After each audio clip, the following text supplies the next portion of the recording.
Hey everyone, I'm Tyler, your host of A Good Problem to Have. Glad to have you here this week. And I'm joined again by my friend and colleague, Tyrone Ross. We're going to be talking about blockchain and Bitcoin today. Thanks for coming on again, Ty. Thank you again for having me. I just want to let you know I have the obligatory Bitcoin mug. Well, what is, oh my, my mug is similar in color, but it's a maze instead. Right? Same But, thing, actually. yeah, right. Um, so, anyway, I really enjoyed our last conversation. It was clear and actionable. I felt, and a lot of people told me they enjoyed it, and Awesome. I'm glad you were up for talking again because what I wanted to do is like learn from your experience and understanding what sort of potential blockchain tech has in our world today in ways that we all can understand or we can appreciate how they could be helpful because Yeah. um, I think as you and and other advisors try to do, we try to be balanced in and diversified from an asset allocation standpoint. But so we're not just like, we're not going 100% spot Bitcoin, but we're certainly not. We're also try to dampen down the fear. Yeah. That's what I'm hoping, and I hope that through the course of our conversation, people can learn more about what's going on in the background from a tech perspective that would lead us as humans to like Yeah. want to utilize this technology. And so I thought if you have a few examples or one or two Yeah. that would help people to appreciate it, that would be really cool.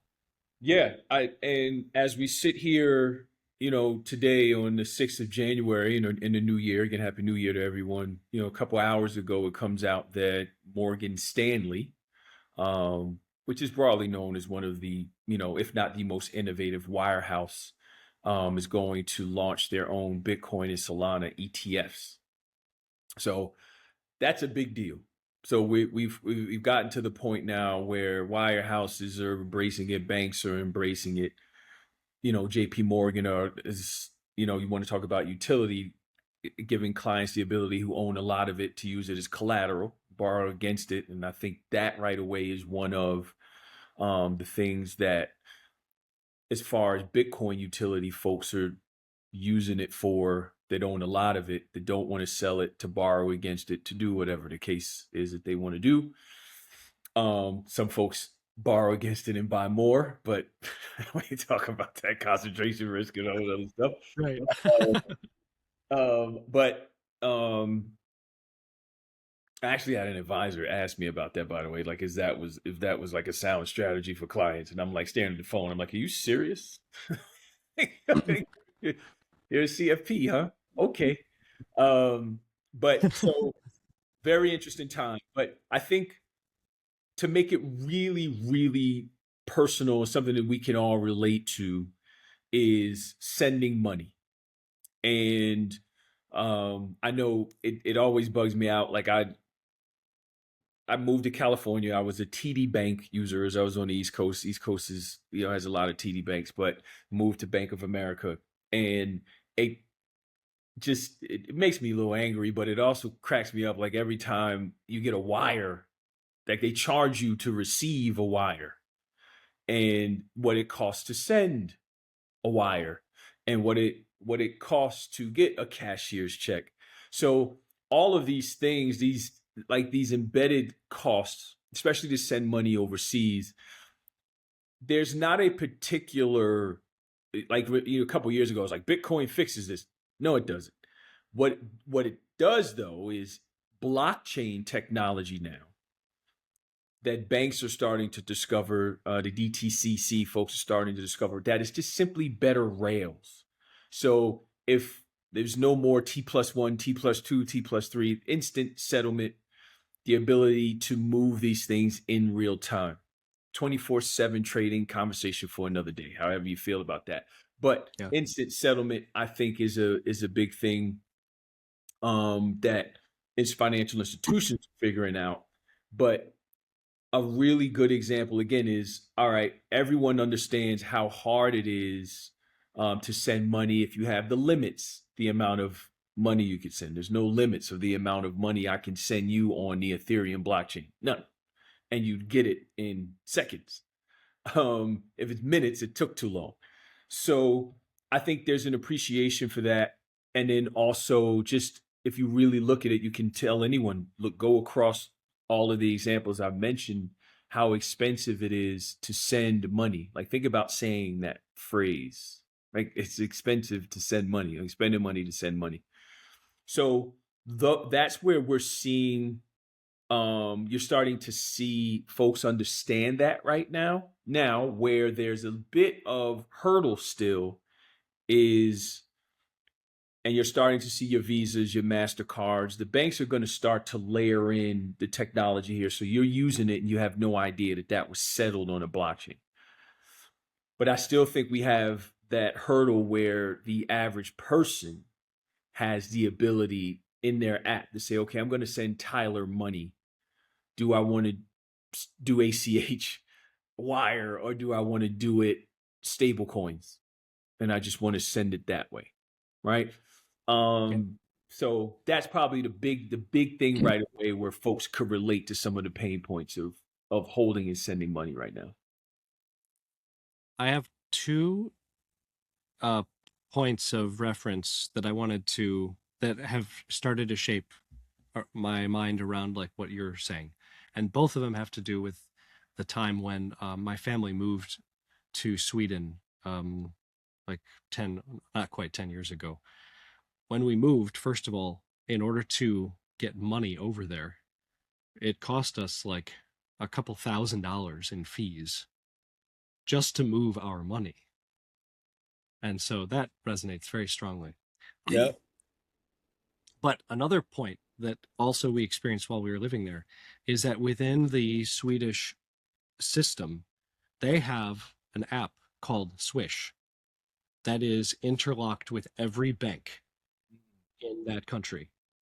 And so you can do, and this is, of course, this is a kroner. So it's not anything having to do with blockchain technology or Bitcoin or stablecoin, but it was very easy to send people money. It was free and instant. Yep. It was almost like, everyone, regardless of your bank, has Zelle. Yep. Like Zelle. And, Yep. and I'm wondering, I don't know the background of that, but like, what is it that made that possible, and why? Like, is this the solution? Is this when you say better rails? Yeah. Is So you're it's talking funny. So let's unpack that. So what you described, there is Zelle here, right? So all the banks have to collaborate to be a part of Zelle. Now there's limitations with Zelle as well. Like, does my bank let me send you the amount of money that I want to send you? Or am I capped by the amount per day? sure, That yeah. has its own issues. Secondly, Japan and other countries have had real-time payment systems since the 70s. We got a real-time payment system 2 years ago. Right? So Mhm. these are just truths. This is, you can take the crypto hippiness away. This is just the truth. So, and ironically, based just how it is in our government, they named it Fed Now. Sure. So yeah, sure, Fed Now.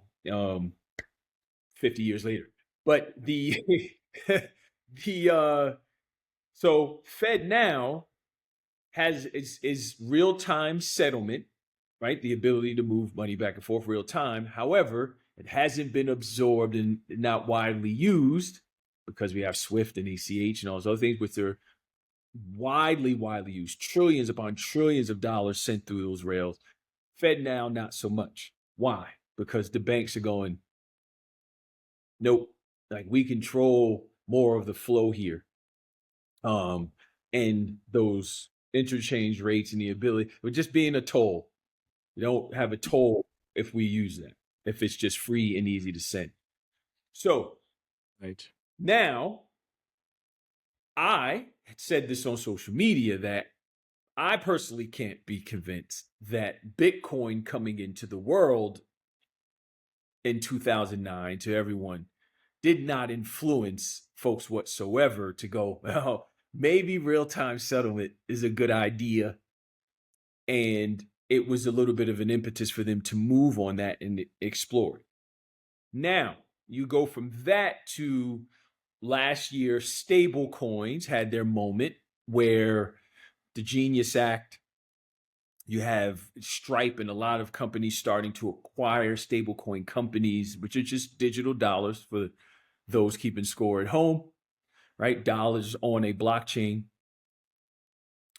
And what that then does is allow me to send money quickly, cheaply, and sometimes for free, right? Easily over these rails with instant settlement. Problem is, as I mentioned before, you got to on ramp into the blockchain space to be able to do that. So I'll give you a real example that we were working on yesterday. So my firm, 401 Financial, has an on-chain index. So we built our own index, a broad-based exposure to crypto. 12 assets in there, but it's on-chain. I want to take some of Turnkey's treasury and I want to put it into our index. Well, you had to create a wallet. And then you create the wallet, but we got to get money in that wallet. So we want to get USDC in that wallet in order to buy the index. But we got to go from a traditional bank to dollars, from dollars to the USD. See what I'm saying? And like we're crypto natives. So, but then it was like, well, Silicon Valley Bank, who we bank with, is not going to let us fund, right? When they see that Coinbase is a business account, that's not going to happen. So they have Apple Pay. But when you use Apple Pay, like you put in the amount $500 USDC and you hit buy, then QR code pops up. You scan the QR code with your phone. It takes you to the Cash App. You hit it and it's done. Cool in some aspects, annoying in others. Easily to say, no, I'm good. You know what I mean? For the average person, I'm not doing Right. all. Like Mm. I'll send a wire. Like you know, Yeah, that's annoying. yeah, because folks will just go up 15 bucks for a wire. That's a convenience fee. If Yeah, it means that I don't have to do this in the blockchain and the USDC, and then I got to choose the network. What's the network? Like base Ethereum, like so yeah, that's what we have to get away from, and that's what it is right now. And again, as a power user, going through that yesterday, I was like, if we could just ACH, you know what I mean? right. It just keep it like a debit card. It's done, you know. Now on that side, they let you know, okay, well, if you do a debit card or you link a bank account, you got a limit. There's no limits to how much USDC. So you go, what's the bigger pain point? Do I really need to send $50,000 now, or do I just need to send money and I'll pay the $15 fee because it makes it easy. It's done. I can go on and go play with my kids, right? But I'm not sitting here for 30 minutes choosing a network and dollars Yeah. on. So, like,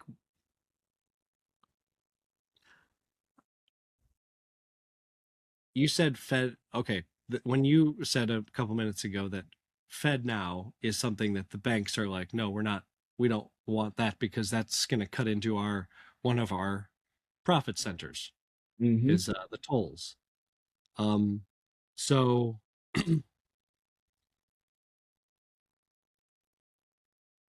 to get to that point where blockchain tech would actually be useful in this way on like a wide scale, it my first impression is that you're gonna have to like you're gonna have to like pay off the banks in Yeah. another way to make them be okay with that. How are they gonna be okay with it? Like Let me- when Well, the banks were very involved in Genius Act coming to be, and they were very, very much. They don't really have a problem with the back and forth because they've worked out a way to get involved in that to generate some fees. Where they had an issue was stable coins bearing interest, and that's a no-no right now. So any stable coins out there, there's no stable coin that gives you interest for the user, which again, Coinbase allows you to get yield on your USDC. Some would say it's still that's illegal, but they're dealing with that. So the banks were saying we're fine with this, but no interest bearing stable coins, and only a particular type of entity can issue a stable coin or use it. Right. So the banks were the bank lobby is very involved in that. And then indirectly, what you see are JP Morgan goes, yeah, we'll just launch our own stable coin. Right. And everyone's going to launch their own stable coin. Use ours. So that's what's going to happen. So similar to where, as an advisor, I choose Fidelity as my custodian. These are the money market funds I could choose from. I go to, Schwab, I go to wherever. I have these choices of money, Vanguard. It's going to be the same thing with stable coins, where you'll be able to choose which. But the banks are going to find their way in, and they are. Right? They're not going to get completely cut out here, and I think that's what part of the issue is now. I mean, Wait, so so you're yeah. Go sorry. ahead. You're saying that there's going to be a variety of stable coins Yep. out there, and that, I mean, will they all work together? I don't know. I think it's bad for everyone to have their own stable coin. I mean, Um, because that's kind of like the same problem. It's like just a new version of it, right? it's this new version of the problem. Exactly. So if everyone has a stable coin, what are we doing here? Right? Like Right. that's like every state having their own money, right? So I fly home to New Jersey to visit family. I got to change my California dollars to New Jersey dollars. And then I come back, and then I go to Georgia and I got to have Georgia dollars and then like Right. Oh my Utah goodness. dollars. So that's what that's like. So it's going to be oversaturation for sure. But everyone sees all they see is dollar signs right now, and then not common sense. So now I think that's part of the showing the utility of, oh man, if it's just easy to get folks into our ecosystem and do certain things, and an even better example, which is a hilarious one, but it's like Chuck E. Cheese. You go to Chuck E. Cheese, you have a great day, you eat the good pizza, and you get all those Chuck E. Cheese tokens. But when you leave there, what are these worth?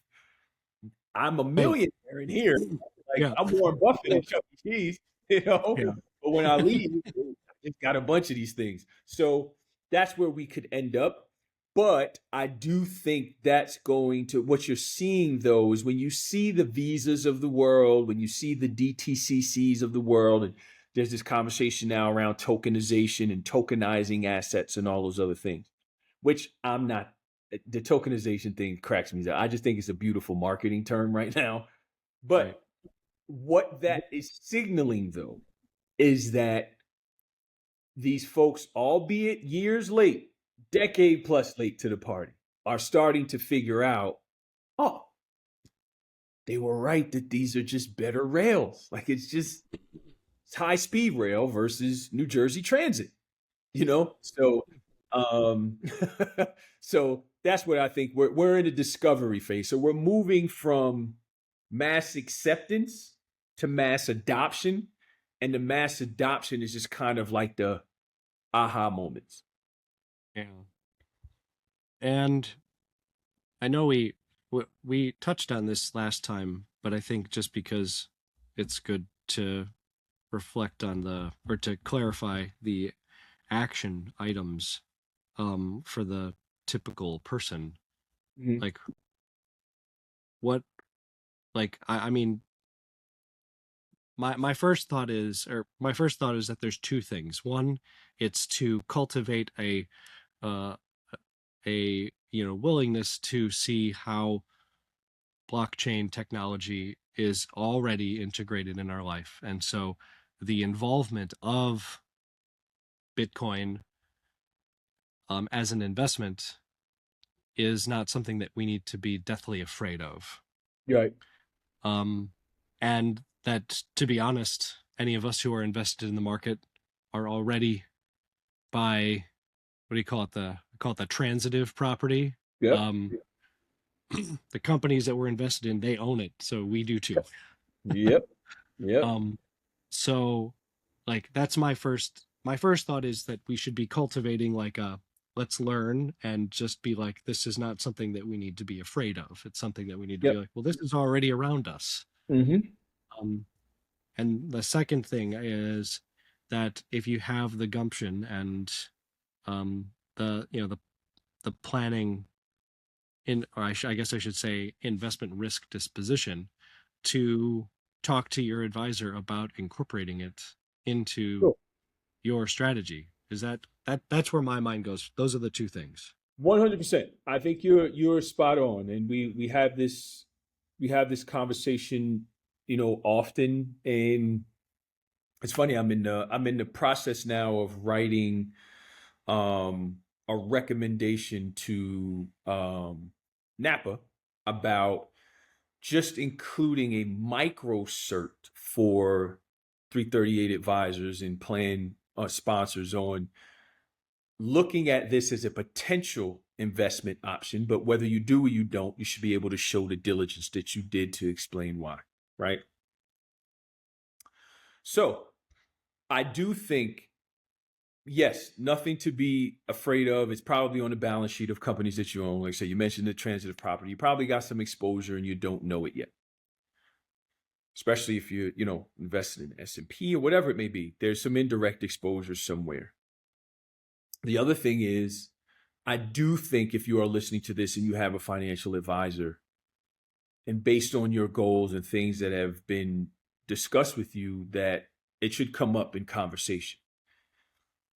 Mainly, and in this day and time, it's different because if you look at what's happening in and around the world, right? Like yesterday was a headline that, it was like, oh, well, why did the United States go into Venezuela? It was all about the oil. And then it was like, well, United States may seize Venezuela's Bitcoin pile, right? So I joked on X, I'm like, it was always about the digital oil, folks. But, you know, so our government is involved, the largest companies in the world are involved, banks, so on and so forth. So what does this like? Is it something I should have some exposure to? Why or why not? And I think that conversation should be had with a fiduciary.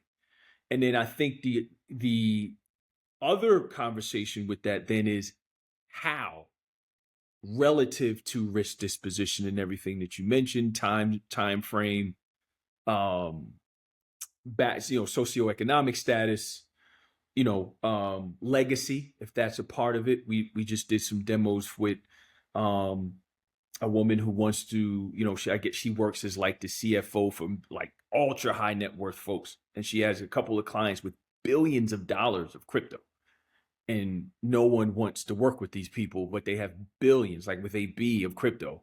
So I think there's a legacy play there, but just for the everyday person, I think, some exposure here is worth having a conversation about. And I think for financial advisors, I tell advisors, I've been saying this to advisors, I'm past the point of whether you like it or not, but the prudent thing to do is to have a conversation about it. And why do you feel that way? Again, best interest of the client, not you, right? Mhm. What's in the client's best interest, not you. It doesn't say that in, so I think that's really important, that through this, if folks are listening, that they feel empowered to have that conversation with an advisor. If you do have some exposure that you had on your own, and then what does it mean to have an advisor guide you around that, for sure. Yeah, yeah, good advice. I almost wore my on ramp shirt for this. That listen, that might be worth something someday, man. I've got two of them. I got That's two of them. amazing. That's Yeah, amazing. yeah. No, I appreciate your steadfastness in educating and taking some time to talk with me again.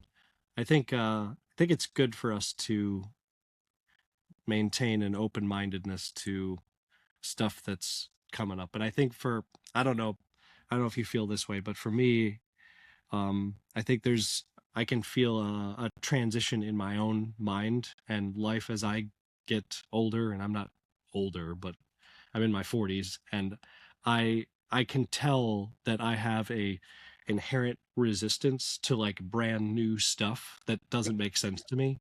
Yep. And I think it's important for us to to put that off, because it's new is not bad. It's just it's a good opportunity to learn. Yep. Absolutely. And I think that is what I'm almost 13 years into this now, and I think the one thing that I've learned about our peers in the industry and my colleagues is that a lot of the folks who are still not doing it, because a lot of the excuse, oh, it's compliance, or it's not registered, doesn't, like, all of those things have fallen away, and it's still, well, it's, okay, but is that personal? Is that how you feel? Or do you really have great evidence and research and data backed opinions why you don't want to expose your clients to it? Great. I'm all for that. Um, but I do think the fact that yes, it's still new. I mean, I have a mentor of mine. He runs a gargantuan firm up in Boston. He's like, until you got 20 years of track record, don't ever mention this to me again. Like, I don't want to hear it.